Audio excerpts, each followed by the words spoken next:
Olá, amigos, estamos iniciando mais um programa Esclarecimentos Oportunos. Lembramos que esse programa é uma realização da Sociedade Espírita Francisco de Assis, casa sediada na cidade de São Paulo. Conosco, como sempre, o nosso companheiro Milton Felipelli. Tudo bem, seu Milton? Bem, muito obrigado. Que os bons espíritos nos ajudem sempre. Esse é o nosso melhor desejo. Meu amigo Milton Felipelli. Sim, senhor. Vamos aqui como temos feito, a um outro questionamento que nos foi encaminhado, né? Então a pessoa diz assim: nosso grupo é pequeno, temos feito um estudo sério do Espiritismo. Consideram que podemos, acho que algumas pessoas lá consideram que podem e devemos iniciar os trabalhos de passe. Eles, pelo jeito, estão criando uma casa, né? Sim. E iniciar os trabalhos de passe. O que podemos dizer a esses nossos amigos? Bom, antes de falar alguma coisa sobre passes, gostaria de parabenizar o grupo que está ingressando pela parte mais importante, que é o estudo sério do Espiritismo. Então, realmente, se o centro tem isso como objetivo, a parte do conhecimento teórico, com certeza depois poderá entrar na parte prática, porque está no bom caminho. Então, parabéns a todos dessa casa, porque é isso mesmo que nós devemos fazer. Primeiro, solidificar a parte da cultura espírita, né? Allan Kardec propõe isso. Agora, quanto à parte ligada com os trabalhos de passes, temos que fazer algumas considerações, tá bem? Isso é muito importante. Dizer que os passes, eles foram introduzidos no meio espírita, né? No começo do século XIX, porque alguns estudiosos, principalmente ligados com a homeopatia, estou falando lá da sede da corte imperial, lá no Rio de Janeiro, né?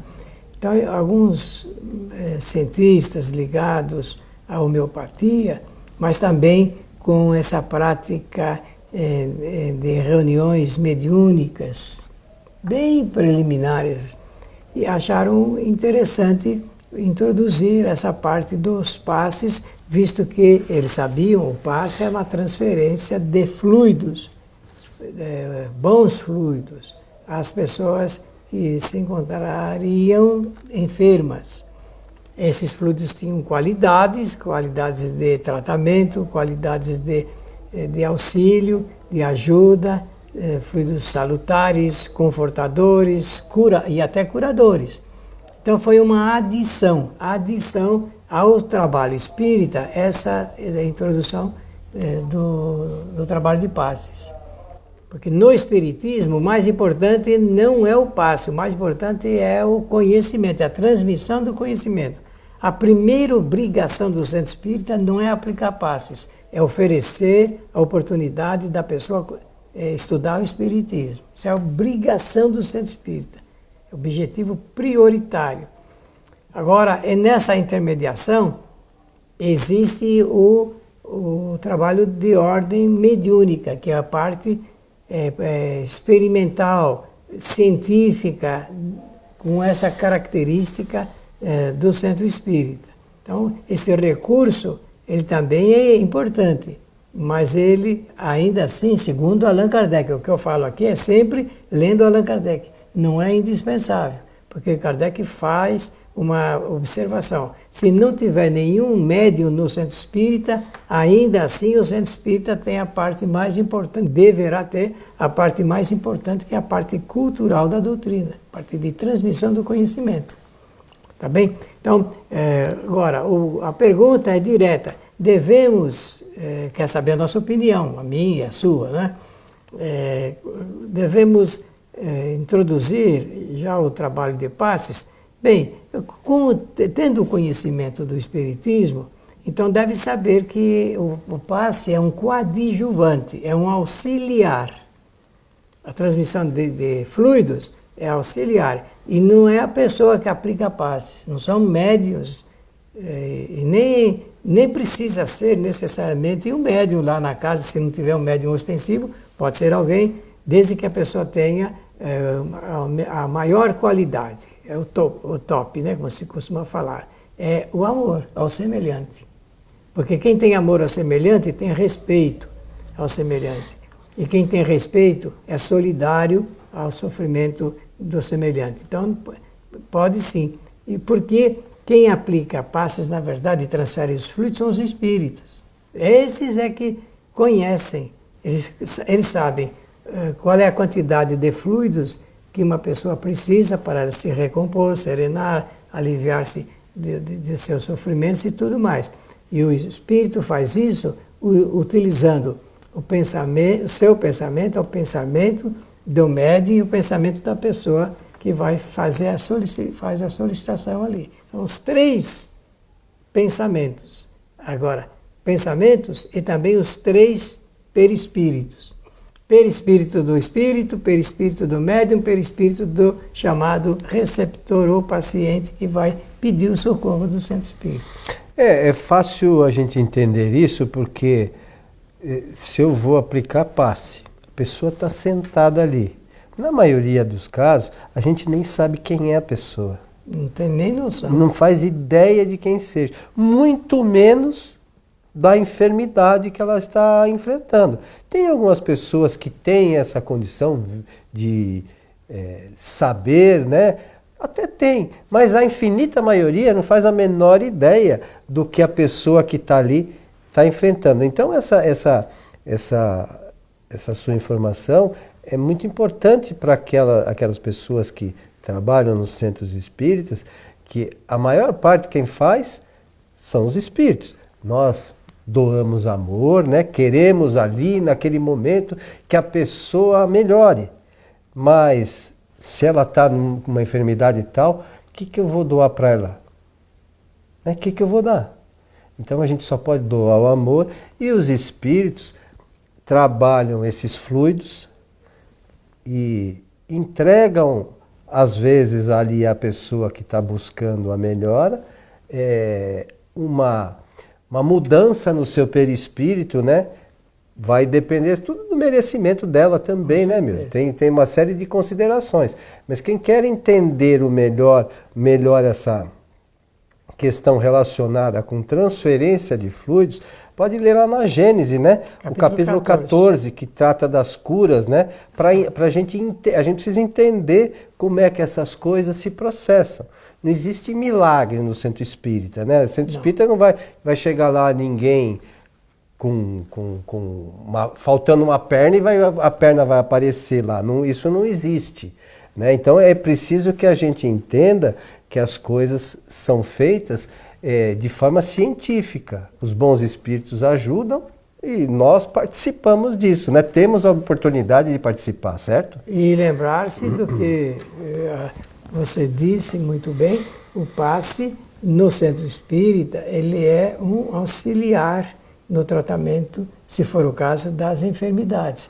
A pessoa não deve deixar de ir ao médico, à clínica, né? Ao seu clínico, deve fazer o tratamento direitinho e deve se socorrer da ajuda do centro espírita, que nessa parte espiritual pode oferecer uma colaboração coadjuvante. Então são duas forças combinadas, a da ciência, da medicina e da medicina espiritual. Tem uma outra coisa que é extremamente importante, eu só queria reforçar, você já falou no início, que o centro espírita, mesmo que não tivesse médium, o objetivo principal é levar conhecimento. É Kardec que fala isso. Então é assim, se eu vou ao centro espírita, eu tenho que ir buscar conhecimento.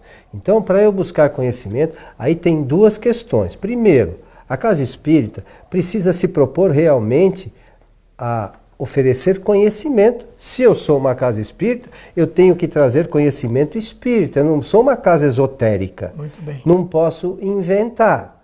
as bases fundamentais da doutrina, como a gente fala sempre aqui, estão nas obras de Allan Kardec. Isso mesmo. Né? Não dá para eu querer na casa espírita falar, por exemplo, nada contra, mas eu não posso falar de cromoterapia.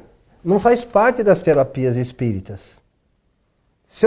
Cromoterapia é uma outra coisa que não tem nada a ver com o espiritismo. Então eu tenho que, na casa espírita, trazer as informações espíritas. E, por outro lado, aquele que vai frequentar as casas espíritas tem que ir realmente com o objetivo de buscar o conhecimento. Porque se eu chego lá, fico pensando em que horas vai acabar a palestra para assistir a novela, o que vai adiantar? Realmente... Fica difícil, né? Então, aí a gente espera que os espíritos ajudem, mas nem a gente se ajuda. É isso mesmo. Não vai acontecer nada, né, Milton? Não. Olha, o tratamento através de passes, ele é prolongado, às vezes, ele pode ter uma parte diminuída de tempo, mas quase sempre é prolongado na razão direta das causas que produziram os desajustes e tudo mais. Então as pessoas precisam ir com paciência, se submeter, saber que assim mesmo os fluidos, eles são qualificados, combinados e direcionados pelos espíritos amigos que socorrem o médium naquele momento em que a transferência está sendo efetuada. Então, tem que ter paciência, tem que procurar melhorar a sua qualidade de vida através da melhora dos pensamentos, usar a vontade, disparar na vontade fortemente para que o pensamento ele seja melhorado. Pensar o bem, pensar sempre o melhor, ter uma agradabilidade na vida, não ser pessoa pessimista, procurar ajudar o próximo na medida da possibilidade, não esquecer que quem socorre o semelhante é socorrido por vias que ele nem imagina e nem pode ver. Então, saber que essa é uma grande terapia da vida, Jesus de Nazaré ensinou isso para que nós pudéssemos receber toda essa bondosa assistência que recebemos, é também se dirigir ao semelhante com respeito, consideração, com amor, levar, se possível, algo que possa mitigar aí a sede, a fome, as necessidades materiais, mas principalmente levar a palavra que possa socorrer a parte da carência espiritual. E às vezes há uma certa confusão. E você, inclusive, dias atrás, fez uma palestra em nossa casa, fez alguns comentários de Jesus, qual era o entendimento de Jesus sobre a caridade, né, Milton? E você comentou, você queria que você falasse para as pessoas, que é importante, né, que as pessoas às vezes confundem caridade sempre com coisas materiais, né? É verdade, há uma ligeira confusão e a oportunidade se oferece para dizer que o pensamento sobre caridade de Jesus não é o mesmo das religiões ou das seitas ou das pessoas que estão voltadas exclusivamente para o mundo material. Jesus ensinou que a verdadeira caridade se traduz pelo exercício da paciência, da tolerância e da indulgência. A paciência é uma virtude, uma qualidade de quem sabe aguardar, sabe esperar o momento certo de conseguir as coisas na vida. A tolerância é desculpar os equívocos e os erros dos semelhantes. E a indulgência é saber perdoar as ofensas. Então, para Jesus, quem exerce a paciência, a tolerância e a indulgência é realmente caridoso. Porque quem dá apenas as coisas materiais faz um exercício de benemerência, é verdade. Mas é uma outra qualidade que pertence às necessidades do mundo social. Eu sempre digo, eu não sei se... Eu falo com convicção, mas vocês sabem, às vezes a gente fala pensando que as pessoas aprovam o que a gente fala. Mas eu penso que quando nós damos um prato de comida para alguém, não estamos fazendo uma caridade, estamos fazendo uma obrigação social. de diminuir o grau de sofrimento que passa às pessoas que não têm o que comer. A mesma coisa do que vestir, remédios, um abrigo e tudo mais. Então, isso tudo pertence à área da obrigação de ordem social. E, convenhamos, já que as sociedades não estão devidamente organizadas para atender os espíritos reencarnantes que chegam ao mundo no atendimento à sua parte prioritária de subsistência, alguém tem que fazer. Então, essas iniciativas de obrigação social pertencem a uma área solidária, é bem verdade, mas só obrigação social. Para ser caridosos, nós temos que levar, conduzir, endereçar o exercício da paciência, da tolerância e da indulgência para com os nossos próximos. Muito bom. E, mais uma vez, no Centro Espírita, temos que ter o objetivo de levar os esclarecimentos de Jesus, né? A doutrina espírita veio, de uma certa forma, facilitar, né, Milton, a que as pessoas entendam as informações de Jesus. Essa coisa da caridade que você está falando é uma delas, mas existem certas outras coisas, uma série de outros ensinamentos contidos nas obras fundamentais da doutrina espírita, que são os livros de Kardec, que são de extrema importância, mas para isso é que a gente precisa estudá-las, não é isso? Sim. Por exemplo, você disse bem, Jesus, ele traduziu o seu trabalho, né, a sua missão, voltado para o interior do homem, a transformação interior. Quando nós nos transformamos interiormente, no exterior, nós temos um comportamento muito diferente. Por exemplo, muita gente, nós já falamos em alguns programas anteriores, mas tocar no assunto é sempre muito interessante, muito relevante. Muita gente sofre da depressão, da angústia, da solidão. Jesus tratou da matéria, sim. Tratou, mas a ciência do mundo não entende o recado de Jesus. Não entende. Aliás, a ciência que trata desse caso da depressão, a ciência do ponto de vista da psicologia, psicanálise, psiquiatria, não entende a postura de Jesus face a esse modelo e não tem condições de enfrentar o que Jesus conhecia e propõe. A hora que nós, por coragem, assumirmos deliberadamente essa postura oferecida por Jesus como modelo, nós nos aliviamos. Ninguém vai sofrer mais de depressão.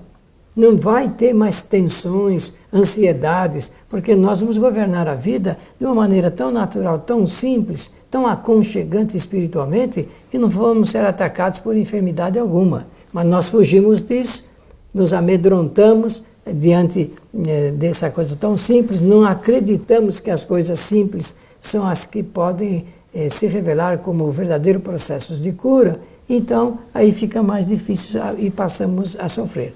Por último, Coelho, eu queria fazer uma recomendação a esse grupo pequeno que que fez a pergunta, dizer o seguinte: jamais, irmãos, proponha a cura, jamais fale de cura, jamais organize o trabalho para esse assunto de cura, porque isso é proibido pela lei. Falar de cura no centro espírita, cura do corpo físico, isso é uma transgressão. Nós já sabemos. Então, o que o Centro Espírita oferece é o apoio dos bons espíritos para ajudar a pessoa a curar-se das enfermidades e das dores do mundo. Eu não sei se deu para entender, mas esse é o último recado que eu gostaria de oferecer para não esbarrar aí nessa transgressão.